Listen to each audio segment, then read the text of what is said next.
And that's your first question, Dan, can it?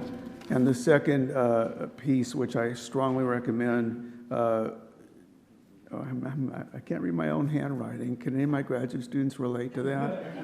Will Wisconsin Republicans, what's the full title?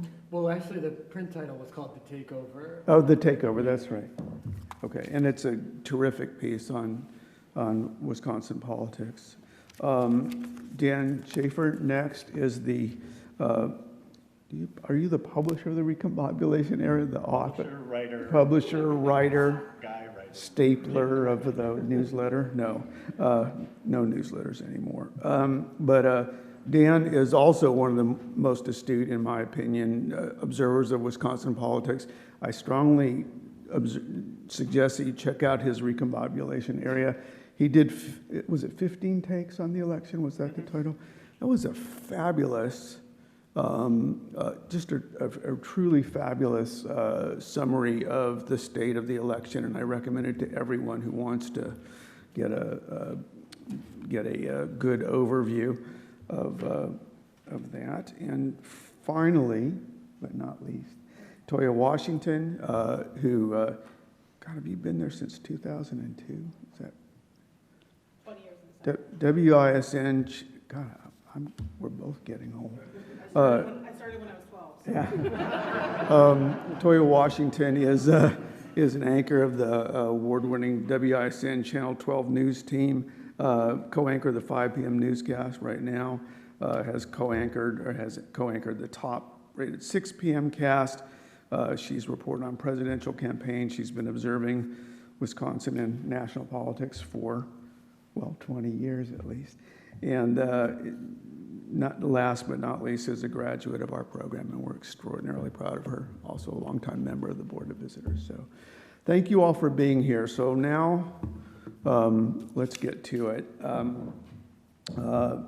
I guess, first of all, I want to acknowledge, of course, that that we're here, for a purpose, and to honor the legacy of Bill Krause, who himself was one of the most, maybe among the most astute observers of Wisconsin politics that our state has ever seen. So I want to actually start with a quick quote from Bill, and I want to open up our conversation from there. He said, it's in the Cap Times op-ed page, but 2011, anyone who has seen the process up close wants nothing more to do with drawing the lines for legislative districts.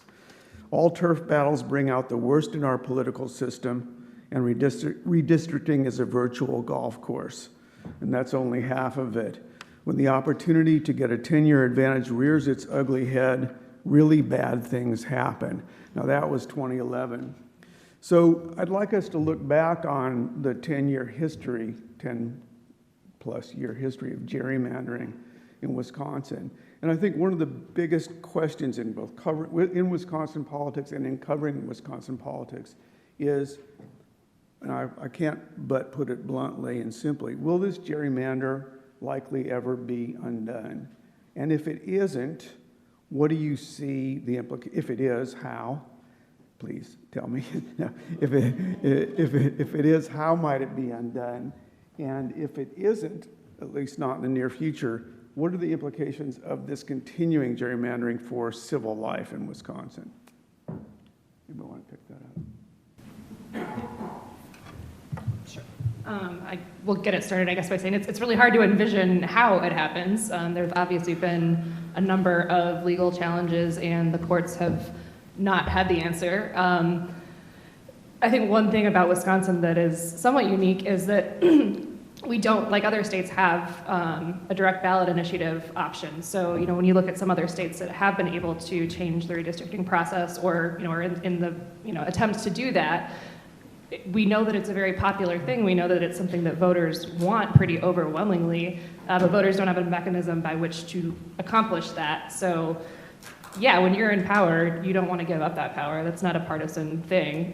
So it's really hard to envision how that changes without something dramatic changing at the systemic level, whether that's another lawsuit or some change in the way that legislation is actually crafted. Yeah, I think there is actually a potential path to addressing the redistricting in Wisconsin in the fairly immediate future. We have an election for state Supreme Court coming up next spring. And that could go a long way to opening up potential challenges to those maps. Of course, the courts are unpredictable, so you don't know if that path will directly lead to changing those maps that are so tilted to one side in Wisconsin. But as far as what the best chance is to reevaluating the process, reevaluating the maps, reevaluating the structural fundamentals of state government in Wisconsin, I think the chance that liberals have to regain the balance of the court in April is the best chance that we have to, realigning that paradigm within the state legislature. I'll just say, I think it was a hugely consequential thing. Along with Act 10, it was kind of the harbinger of what was to come, and sort of the beginning of the real undermining of the state's democratic lowercase d traditions that had been, widely accepted in a bipartisan way for decades and generations, going back to Warren Knowles, expanding collective bargaining rights, to Pat Lucey, making it easier to vote. These kinds of things, when I grew up in Wisconsin in the 70s and 80s, were widely accepted. The idea that you would encourage civic participation was a civic tradition here, and it was a really strong one, and citizens were encouraged to go into government. But the 2011 gerrymandering, I think, opened up this, it had a lot of national implications too, because I think it revealed this power at all costs mentality. And you look at even though I agree with Dan that the Supreme Court race is very important, but then a lot of this stuff has been nationalized. There's a US Supreme Court decision that will come next year around what had been a fringe constitutional theory called the independent state legislature theory, which would basically give all control over elections essentially to state legislatures. And in the case of Wisconsin, that essentially means the Republican Party. So I think it was a very terrifying kind of presaging of what was to come, and cleared the way for virtually everything that happened afterward and is continuing to happen. All right, let me begin by saying I have strep throat, so I'm trying to stay as far away as possible, so that's why I'm also holding the mic with my sleeve. When we do breakouts, I will be respectful and put on a mask, but I promise I will not kiss any of you today. I'm glad we all got the black and gray memo, so that's good.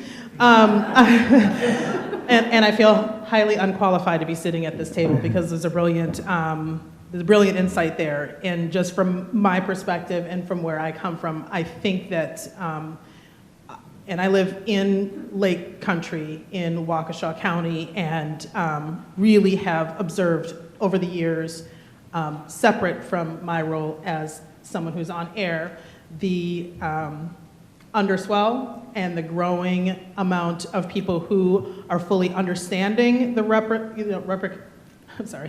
what will come if there is no movement on this. And I really think our job, my job as a journalist, is also to fully explain the implications of what's going on. And you're right, people who are in power do not want to give up power, correct? But I will say, unfortunately, the tone and tenor of on-camera journalism is really hard to deliver that type of message to people, what's at stake, because quite frankly, it's boring TV, and it's hard to sell. But what has given me glimmers of hope as far as balancing that scale is seeing a real community effort to educate one another. So those who live within the WOW counties, as we call them, Washington, Ozaukee, Waukesha, those really trying to educate each other. So from, a mom, wife, community member, I think that there is a path, and I think that it has to be more organic in the sense that sharing that information rather than someone who's sitting on TV espousing it. That opens up actually a whole set of interesting questions, your first answers. But so first of all, arguably, as Dan said, I won't say, no, Dan Kaufman, Wisconsin has been a harbinger in many ways. What happened here since 2011 really, at many stages along the way, presaged the rise of our national politics, and starting in 2016. So we could see the kind of division, we could see the excoriation of the other side emerging here very, very early on. Quick point from Mike's presentation of data this morning.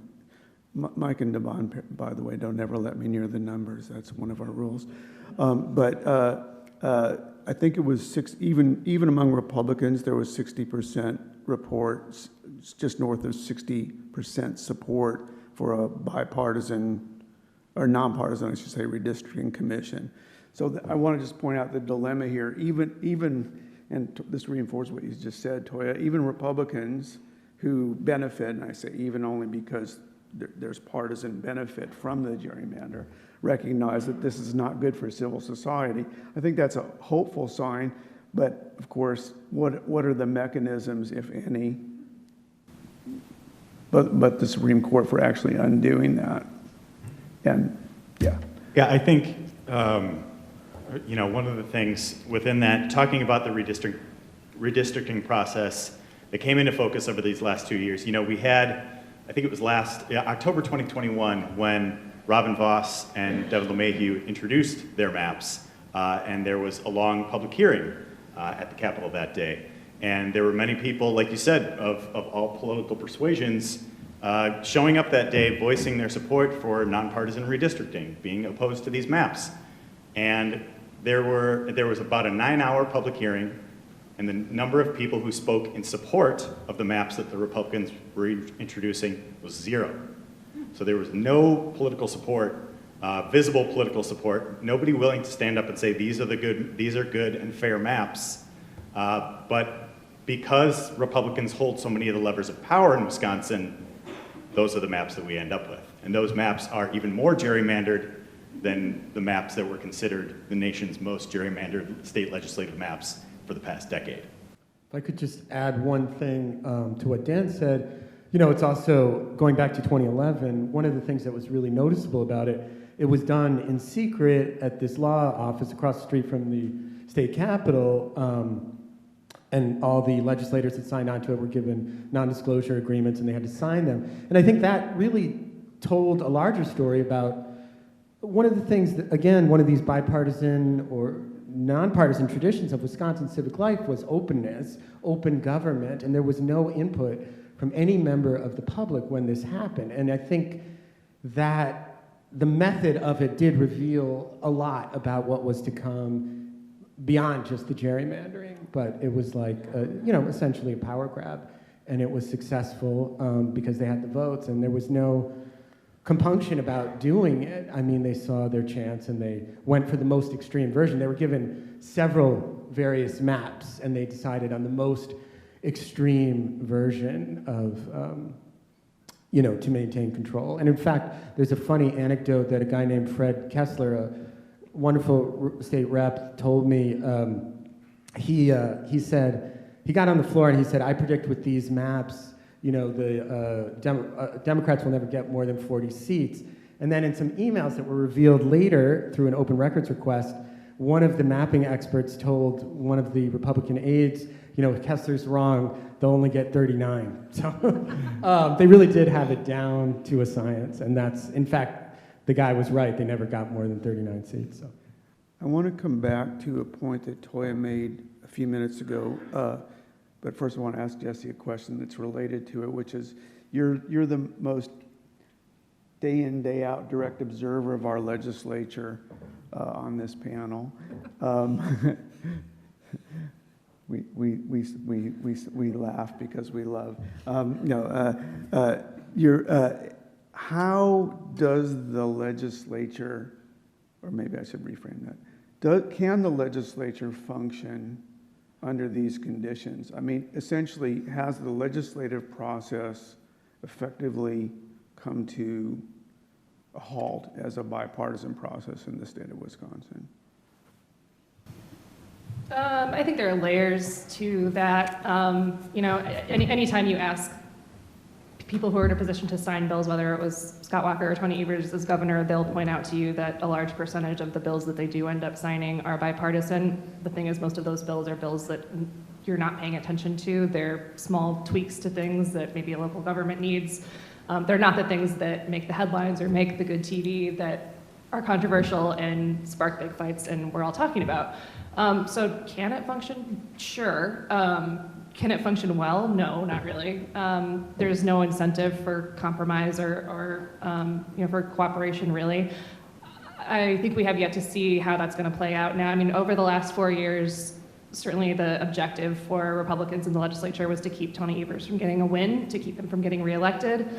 Now that he's been reelected and you know, I would guess probably is not thinking about necessarily running for a third term, is this a situation where there is a little bit more of an incentive to compromise because people have asked for this, you know, divided government, they've asked for this, this scenario, but they're also frustrated that things haven't gotten done over the last 4 years. We're seeing ideas of that floated. Are they going to come to fruition is a different question. You know, covering legislative sessions over the last 10-ish years, there'll be kind of times where it seems like people are starting to get along a little bit more again, and they're, you know, getting together outside of the Capitol, and then, okay, you have Act 10, and then you recover from that, and then you have the lame duck session, and then, you know, no one has faith in each other anymore, no one trusts in each other anymore. And so I think we're still in one of those periods of distrust where there's not a lot of faith in reaching across the aisle on either side. Maybe that will change, but certainly the larger majority you have, you don't have to, you know, you don't necessarily have to get those votes unless you do want the bill signed into law, and it's not just a messaging thing, it's an actual policy thing. So it's not functioning well, but it's not completely, like, it hasn't completely gone off the rails. So I want to use that to come back to something Toya said a few minutes ago. I was in television, I was a television news executive producer, so I can talk about TV. Television obviously is not the medium that's most likely to dig in the weeds of legislating, or even particularly to cover even the broader issues. But it is the medium, and our research shows this, that most people follow. Most people get most of their news, and certainly anything about the state, from local television. And so this is initially for Toya, but for anyone else. We have this sort of paradox, perhaps, where the medium that people most rely on is the one, for a variety of reasons. It's not because bad people are making bad decisions, but you have a mass audience. You're not going to be spending a lot of time on your local legislative delegation, for example, who most people likely don't even know who those folks are, right? So is there any way, and this is for you initially and then anyone else, to begin, given the media ecology that we live in, not the ideal one, to begin to break through people's relative public opinion disconnection, accepting in the most aggregate terms of I love, I hate, you know, the legislature, to break through and actually get people to think about these things, pay attention to them again? That's a very good question. I'm so used to asking the questions that it's very hard to be answering questions. I would say that there is a way, there is a vehicle, and right now, and I'm not just saying this because it's on our air and because I love this man so much, but Matt Smith, who hosts Up Front, can do a brilliant job in telling those stories. And why I say that these Could you topics... just tell people what Upfront is? Just I'm sorry. Upfront is a political news and discussion show that airs Sunday morning, right? Sunday mornings at 9 o'clock. Okay. And then I think it re-airs maybe like at 11. Set your DVR, that's the easiest way to do it. Because I'm sure all of you guys are at church or, you know. But I would say he does a masterful job at breaking those down. I think when I say that it doesn't make good TV because people like active visuals, right? people sometimes tend to tune out, no offense to you, when it comes to maps and graphs and charts and things of that nature. So presenting it in a format for TV, people's attention span can be a minute 30. So that's kind of where when we put together. It's a long piece. Yeah, no, some days that is a long piece. The days of doing like a 3-part series when there are 3 minutes in an A block of a newscast on a Monday, Tuesday, Wednesday, we just don't have the attention span. This is a big reason why. But I think telling those stories, Matt Smith does a brilliant job of doing it. I think those of us who are on-air or TV journalists need to find more creative ways to make those graphs, maps, charts sexy, and people will then pay closer attention. But I would highly recommend, and I think he did not too long ago, part of a half an hour on gerrymandering and on redistricting. That was, I mean, like I said, he does a brilliant job at it. Yeah, that's not my wheelhouse, and it's obvious when I watch the way he presents that type of coverage. I second that. He's fantastic at it. He is, he is.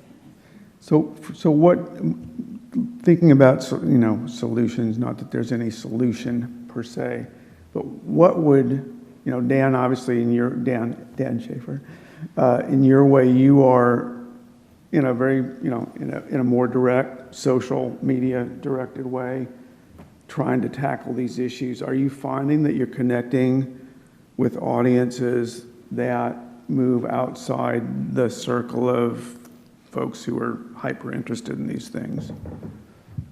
Yeah, so what I do is a little bit unconventional, at least compared to some of the traditional TV and print media folks that we have up here.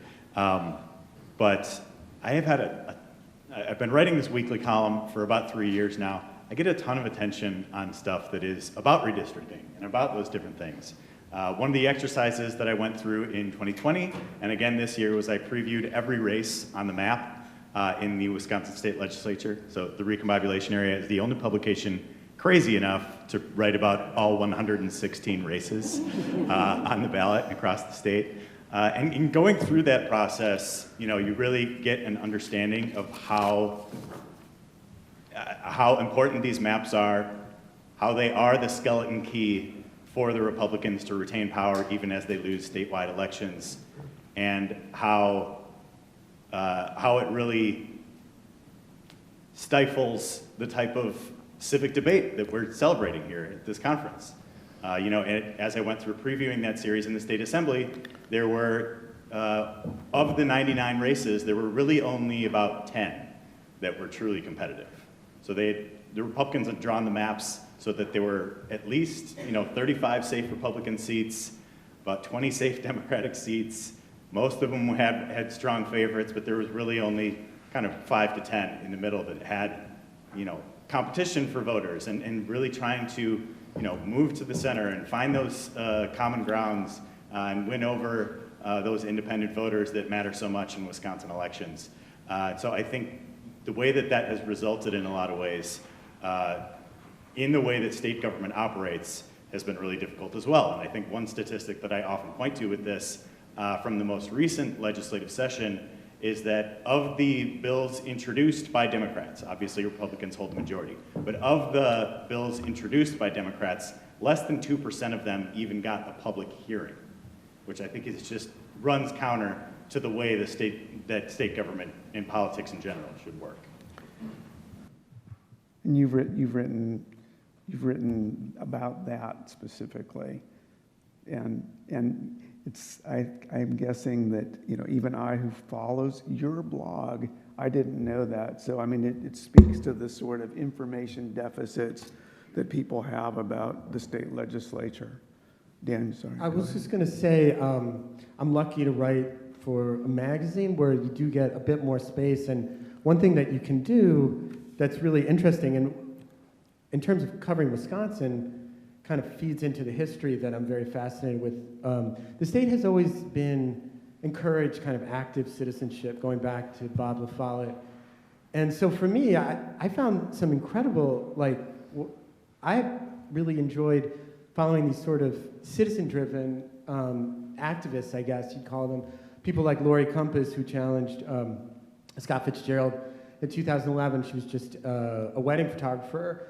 And I think there's some unbelievable kind of David and Goliath narratives that can work very well in a magazine article that can illuminate a much wider issue in a way that is a compelling story, or at least, and I think that's a way that I think is maybe underappreciated, that people can understand politics. A lot of the coverage that I see in the places I write for is always from the top, either horse race or just candidate profiles, and I've always tried to focus as much as I could, as much as my editors would let me, on the sort of from the bottom up, the street level view of what is happening. And what was interesting about Wisconsin is like how the ordinary citizen was so informed, I think, to an unusual degree. You saw that during the protests over Act 10. I mean, that was the largest labor uprising in decades. And people were reading, they were staying late into the night, testifying, all kinds of people that weren't necessarily even in the unions.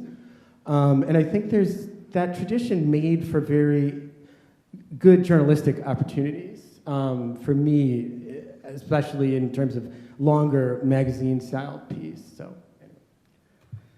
So I want to just pop back to Dan on that question. Can you just tell us a little bit about Luann Byrd and how you discovered that race and how that race perhaps made connections? And Yeah, so as part of my coverage of the midterm elections, as I mentioned, I was writing a whole lot about the state legislature and the redistricting that was happening. And one of the kind of places where the redistricting had the greatest impact was in the Milwaukee suburbs. That is, Milwaukee County suburbs, some of the inner ring Waukesha County, Ozaukee County suburbs had been shifting towards Democrats in recent election cycles. Well, the Republicans saw that happening and they moved the goalposts, right? So in many of those districts, they made it either very safe re-election fights for Democrats or very safe re-election fights for Republicans. There was really one exception to that in the Milwaukee area, and that is in the 84th district in the southwest suburbs of Milwaukee, Greenfield, Greendale, Hales Corners. And the Democrat who was running in that race was a woman by the name of Luann Byrd. And I came across her campaign, as I was finding this. She was running against a very well-known Milwaukee figure, Bob Donovan, who had run high-profile races for mayor in Milwaukee. He had been a well-known name for 20 years, and she's running this upstart campaign against him, and it really kind of lined up because it was the only race in the Milwaukee area that was really competitive. The only anything close to a 50-50 race. And she ended up running this very unconventional campaign that I found so interesting. We all have just experienced this midterm election cycle, and it is probably a big understatement to say that it was relentlessly negative, right?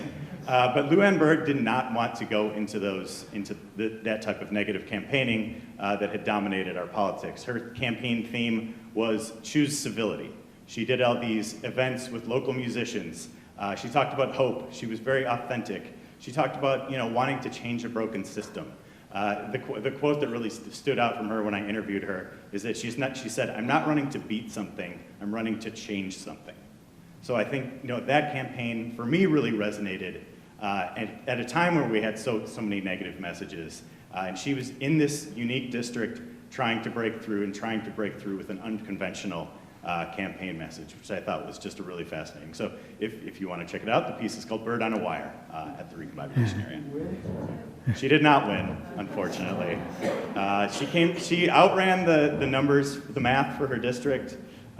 She knocked 1 million doors, but she lost by 2%. That sort of brings us back to the question of political geography, and I just want to note that political geography and media ecology are very interlinked. That's one of the things that we study, or I can still say we, right? That we study in our research group. One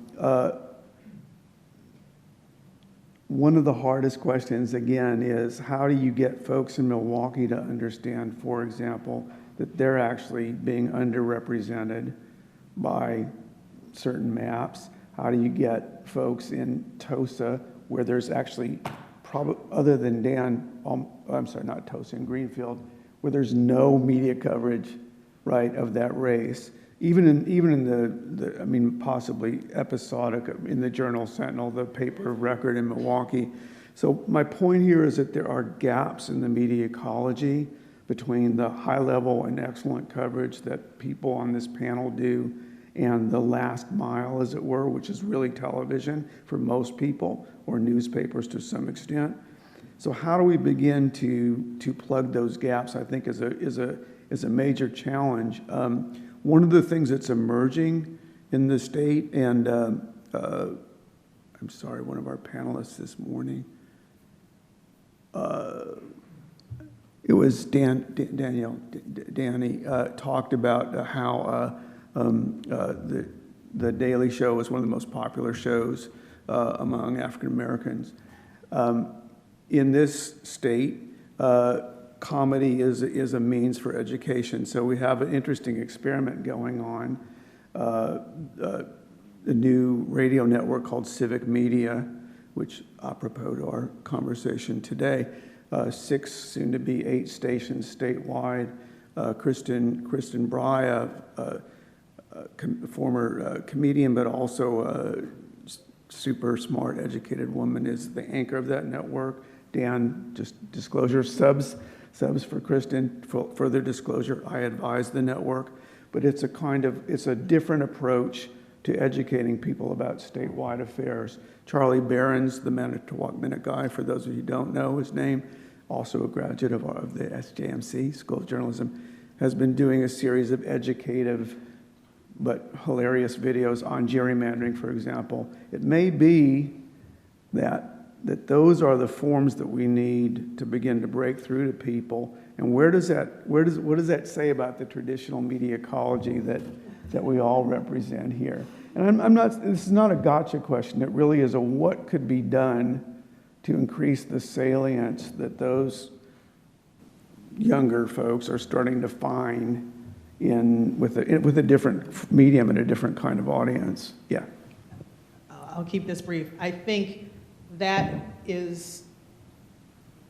became evident by the number of youth, and I say youth, I'm sorry, very carefully, because I am only 32. The number of 18 to 24-year-olds that showed up at the polls this last go-round, I think, is directly linked to consuming that type of product. I don't know from a traditional TV news sense when or how to marry those things or what any of you do, but it is something that is spoken within, I call them the worker bees, in our newsroom about partnering in those ways, because they have the ability to tell a much longer format to get down to those granular levels that we can't, because you have to keep them for, in a 30-minute newscast for that minute 15, minute 30 piece. But pushing to, hey, we have a link on WISN.com from the recombobulation area that goes into a much deeper, trying to change the minds of those the corners, as I call them, that run the worker bees, sometimes is it's frustrating. It really is, because I think they see it, but making the leap to do it is a different thing. Yeah. Does that? It does make sense, and I think that's part of the structural problem of newsrooms, right? The goals of newsrooms, the goals of newsrooms as organizations, as organizations which are there to make money, are not always the same. And to add to that, when you talk about when we look at numbers and do research, and you see who the viewers are, the viewers that most TV news stations want to capture are those who are spending money with our advertisers. So it's hard to make that mental switch for those people to be like, okay, but the people who are 18 and 24 years old will eventually be that target market that is spending money with the advertisers that we're trying to retain that buy advertising during our newscasts. Does that make sense? Absolutely. Does that? Clear as mud? no, not at all. It's very clear. I want to use this as a segue to a slightly different topic. Bill Krause also, this was a column from, I believe, 2017, with the fabulous title of "Knowledge Factories Beat Oil and Coal Fields." Essentially, essentially what Bill, first of all, you should know that Bill was instrumental in crafting the UW system as a whole, of integrating what were once fairly independent, or not independent, but teachers' colleges into part of a systematic UW state system. And that's part of my question, which I'll get to in a second. But I want to say that, Bill did say that over the years, several governors and legislatures built and connected to UW-Madison what was once a teachers' college system into university status, which attracts students, the essential raw material for our export system from near and far. So this is my question. The UWs, the non-research UWs are Madison and Milwaukee. The other UWs, Parkside, Whitewater, Green Bay, Oshkosh, of which Dan, I believe, is an alum, right?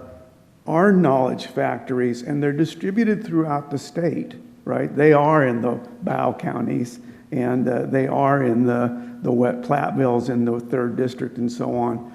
Is there any possibility, given the role of young people in breaking through, given the role of, among other things, comedy and breaking through and new forms of social, to actually be looking at the distribution of those UWs as a kind of anchor for a change in our politics?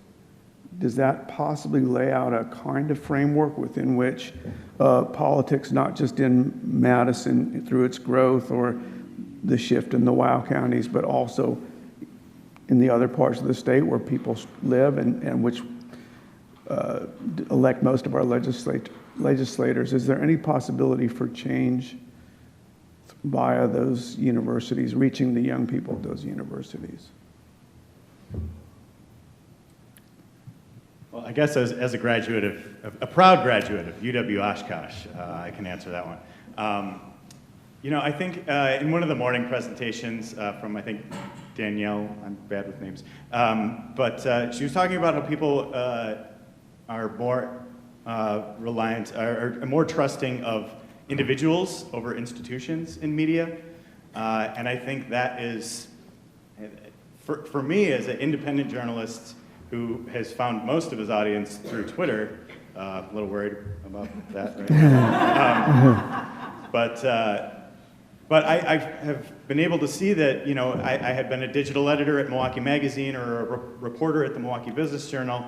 But being an independent journalist, I feel like, I've had people reach out and say to me that they'll have a different kind of connection to the work that I do, and a different, more, it's more, I've focused on, holding events and building community, and just, I have people tweet at me a picture of the recombobulation area at the Milwaukee airport after they go through security. So I think, the emphasizing the individuals doing the work over the institutions supporting the work, I think is really crucial, especially as, as newspapers continue to cut back and consolidate and all of that. So. Does that answer? Yeah, it does. Just to add a data point, Charlie Barron's did do a targeted campaign to UW campuses, all UW campuses, but especially specific shout outs to Oshkosh, Superior, and so on, which got, just to get out to vote, it was nonpartisan, which got about 250,000 views in the state across all social platforms. So I do think that that begins to reinforce the idea that both individuals and a comedic and more social approach might begin to move this needle. Well, I want to actually open it up for questions, and I think we're going to use cards again. So if our folks who are distributing cards could distribute cards, maybe we'll talk for just another minute while those are being distributed. I guess one of my questions is this, we'll end on here, that oh, we have a question, even better, okay. So, what are your thoughts on the Barnes-Johnson race? I've seen Dems on coasts blame Barnes' platform for being, quote, too extreme for Wisconsin voters. Is this the result of GOP disinformation, or is there some truth to this?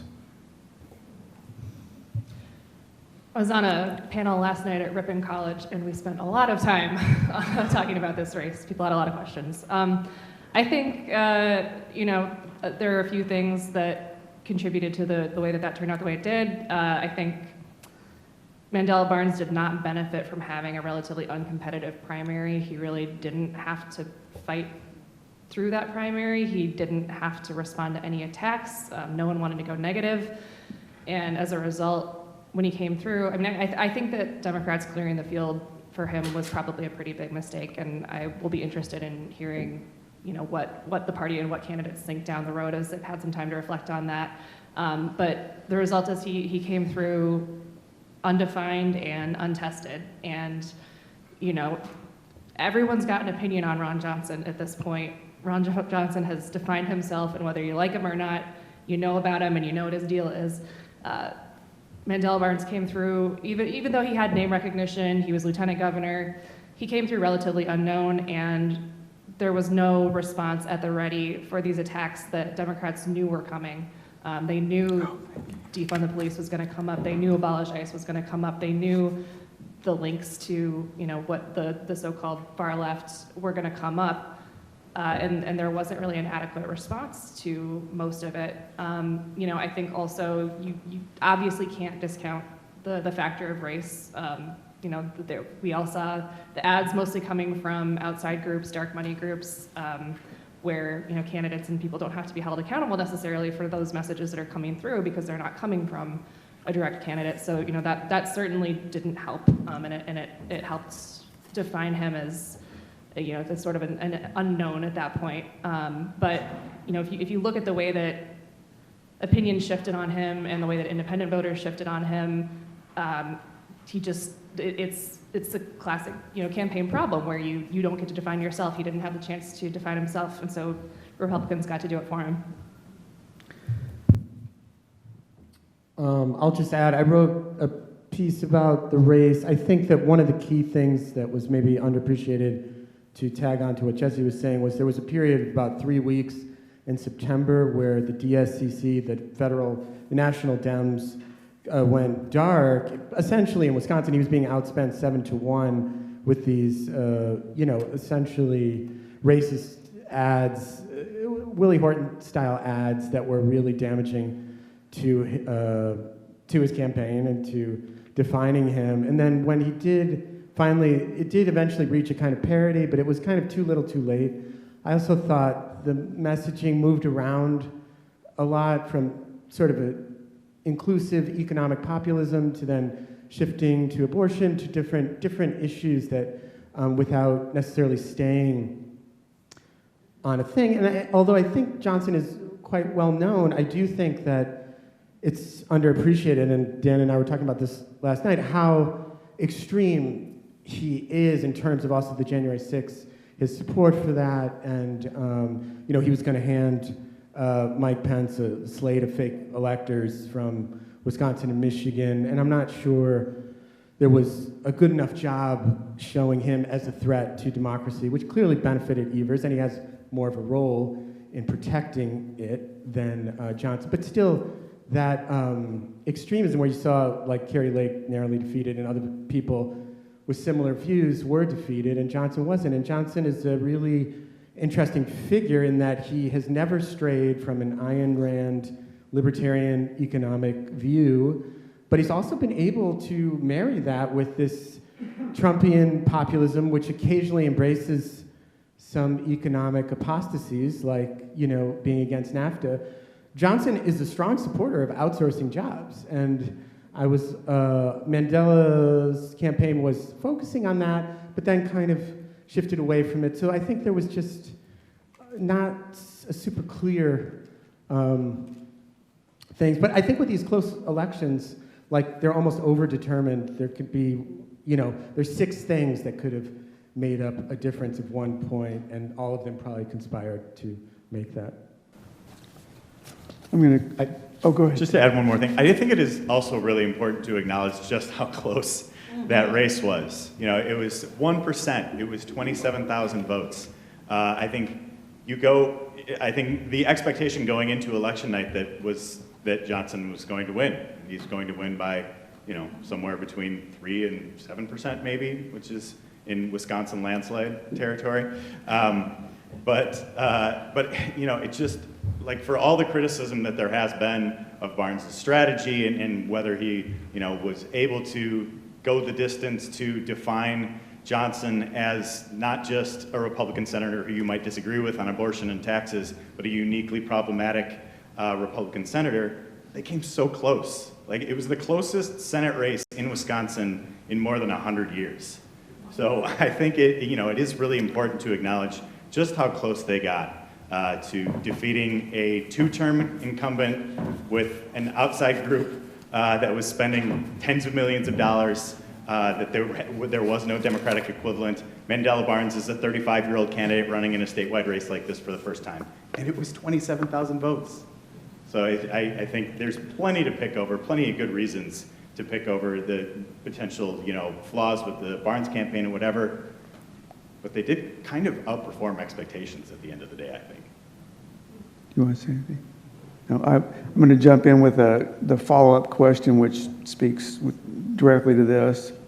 Toya, did you want it? Oh, sorry. There were 46,000 fewer votes in Milwaukee County in 2022 compared to 2018. I can't check these numbers, but I'm going to assume that they're correct. Why? And what are the implications going forward? I guess I'll answer the Milwaukee question as a proud resident of the city of Milwaukee. You know, I think it's first important to acknowledge that it wasn't just the city of Milwaukee that turnout was down. It was Milwaukee County in general where the turnout was down. And that's compared to 2018, which 2018 had presidential levels of turnout in Milwaukee County.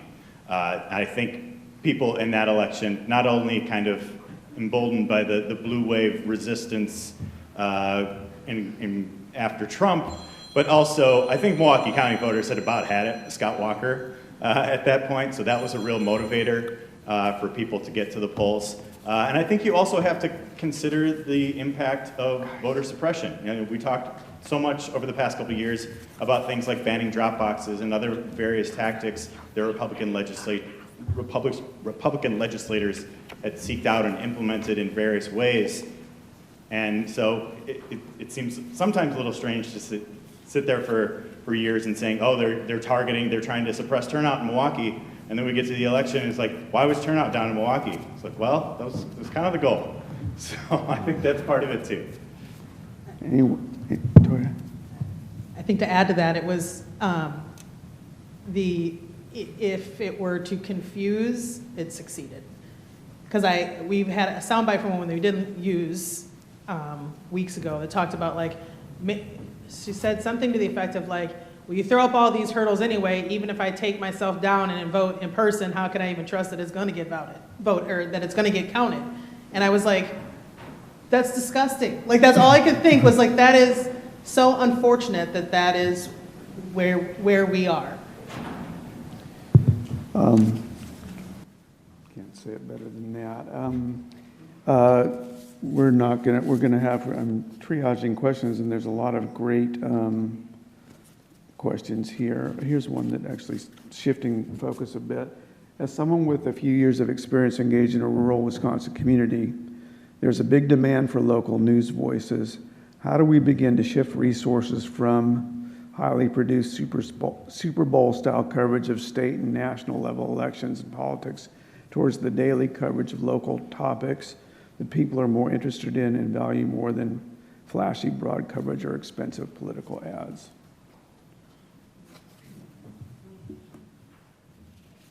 I'm not sure. I always am reluctant to answer these how do we do these things questions, because I do see myself as an observer, but I do think one of the things about rural Wisconsin, which I've spent a lot of time reporting on, is the effect of monopolization in these communities, and you see that in the media, in agriculture, in retail, in every single aspect of life.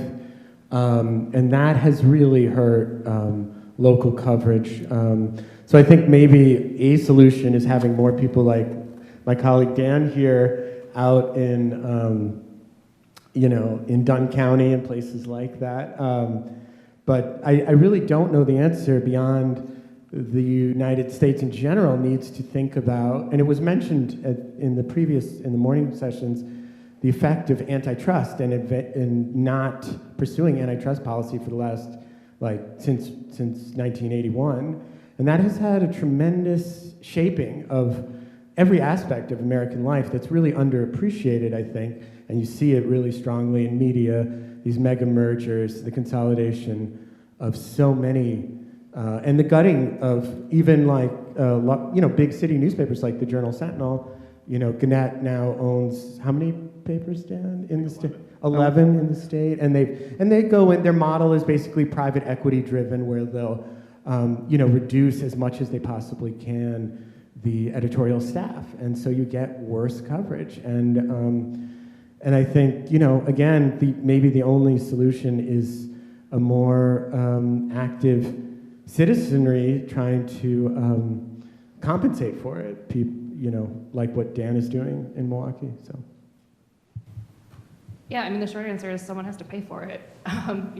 Whether that's finding a philanthropist who's willing to put their money up, or whether that's getting grants, going a nonprofit model, finding a way to get subscribers to pay for what you're doing. My first job out of college before I came to Madison was at the Oshkosh Northwestern, which is a daily paper which is owned by Gannett. And when I was there, we covered local government, we covered the school board, we covered the county board, we covered the city council, we covered what was going on in the community, and that changed dramatically even in the less than 2 years that I was there, because of, it wasn't a local decision, it was a corporate decision. That being said, they needed to be owned by the by that company, because otherwise they wouldn't have made it. I've seen other startups attempt I'm just using Oshkosh as an example. I've seen former journalists, community members try to start publications there, kind of in the dearth of what the Northwestern once was, and it's hard. It's hard to do that on your own. It's hard to find the financial support for it. So at some point, it's really a question of who's going to pay for it.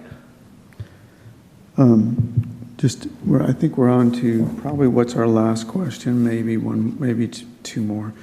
This is intriguing. And this speaks to the news dearth in rural areas. Would Ron Kind have won the Wisconsin 3rd if he'd ran for re-election this year?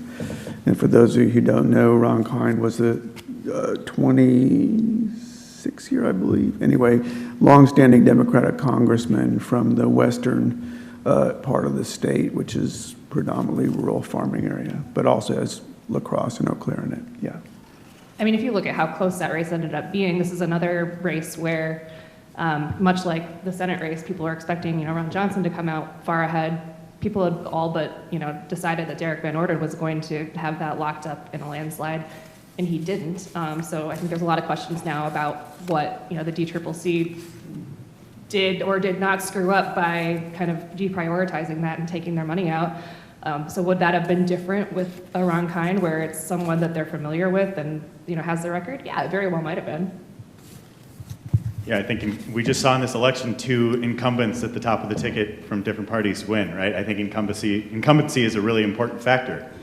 So in a race that was decided by 4%, would that have been a factor in that race in the 3rd district? I think it would have been. I don't know if it would have been decisive. I do think the money discrepancy between those, I think Van Orden outspent Brad Pfaff 4-1. Yeah. I think that's a factor as well. And you have to think if National Democrats would have, invested in that race as well, could that have flipped enough voters to give Mandela Barnes a victory? So it's a really, really tough one for Democrats in the Western Wisconsin district. Well, we're getting close to time, and there are some other excellent questions here, and I apologize to those folks who've asked them that I can't get to. Does anybody have any closing thoughts on the state of Wisconsin politics? Yeah, Toya. One of the analogies that I commonly use when discussing with whether it be family, friends, you know, someone will approach me on the street, why did you talk about this but not this? And explaining, you know, At the we only store. have, huh? At the store. Yeah, at the store. I'm like, I'm just trying to get my stuff at Target, please. One of the things that I always discuss with people when they say, well, I read in X, Y, and Z. Well, my challenge always to people is this, is that I say, you know, of course we would love for you to watch Channel 12 all the time, but if you feel like you're getting your information in a vacuum, just one source, you need to expand your horizons. You need to widen your eyes, look to different mediums to get a bigger picture. And I explain to people, I'm like, well, when you buy something like on Amazon, this beautiful leopard print sweater, chances are she probably perhaps looked at 3 different sweaters of that kind. You might have read a few reviews to see if it held up. Well, you know what? If you're going to spend that much time buying something off of Amazon and knowing that you're getting what you want out of it, why wouldn't you do that with news? Why wouldn't you take that and then run with it from that perspective? Look at their reviews, you know, or your other viewers or other consumers' reviews of how they, and just, I don't know, explore more, I guess is the point. Spend as much time as you would reading up about an Amazon purchase as you would consuming your news. I just have a couple closing thoughts, just in reference to the panel this morning and just the general talk about polarization. I just wanted to add, I think it's important to remember, like, sometimes the word polarization and the idea of it gets decontextualized from what I try to focus on is the economic substructure of what's happening. And sometimes it's hard to report, like a 40-year process of deindustrialization. But I think that without that context, it becomes kind of meaningless. Like what I've seen from Trump voters that I've spoken to and from left-leaning Bernie Sanders voters that I spoke to in different places in the Rust Belt, also reported from Youngstown and River Rouge and outside Detroit, is like this intense, built-up, pent-up frustration. And in rural Wisconsin, too, the hollowing out of these communities that's been going on for 40, 50 years. And that is the context in which you have an intense, quote, polarization, and the anger gets channeled sometimes in funny ways that don't always seem rational, but sometimes when, after talking to people for a while, and this is in the spirit of Bill Krause, you can kind of glean what it is underneath that's bothering them, even when they drift into election conspiracies or so on and so forth. And I think it's important for us as journalists, it's one of the privileges of being a journalist, is the ability to just talk to ordinary people. That is the main function of our job, in my opinion, is to be a voice for the citizen, you know, and Wisconsin is one of the most fascinating places to be able to do that. And I just think it's important to understand what it means and where this polarization is coming from. Yeah, I think Wisconsin is in so many ways the center of the political universe in America right now. And, you know, I think one thing that media in general could do a better job of is be a little bit more proactive instead of reactive to what's happening in the news, where I think there is so much, there's just this news avalanche that's happening all the time in Wisconsin. Jesse knows this well as a daily news reporter. But I think one of the things that I think we could all do is maybe try to, you know, kind of, in speaking to what Dan just said here, is just really get to those human level issues and figure out where people are on this instead of constantly reacting to the latest, you know, crazy tweet storm from a politician or what, you know, what the political elites in the state might have to say about a certain issue. I think it's, you know, kind of reorienting the media's focus and that as well, to be proactive about, like, hey, this is an issue that should be part of this campaign, instead of just like, here's what the campaign sent us in a press release and we're going to write about that. So I think that is perhaps a way to get towards that, civic renewal that we're talking about at this conference here. I'm, telling this to the wrong group of people because you're all here on a Friday afternoon. But when I said it earlier, you have to pay for the news. You have to support it. I wasn't being flip. I mean, if you care about that, if you believe that journalism is important to democracy, and you believe that it's important to have an informed citizenry, then you have to support it any way you can. And that financially is the best way. That's great, but times are tough. Like, that could also mean coming to events like this. That could mean, showing up for events, like the Cap Times does them, Dan does them. We have community events where you could come and participate and tell us, what you want from us. Talk to reporters, email us, call us. Most of the time, we don't hate it. So just, try to be involved and actively support as much as you can, because state government is just incredibly important. Every form of local government is important, and we do get distracted by the shiny thing at the national level all the time, but this is where it really matters and really affects your life. And if you can find news sources that you believe are doing a good job with that, please do what you can to support them. Thank you all. That was a great panel. Thank you very much.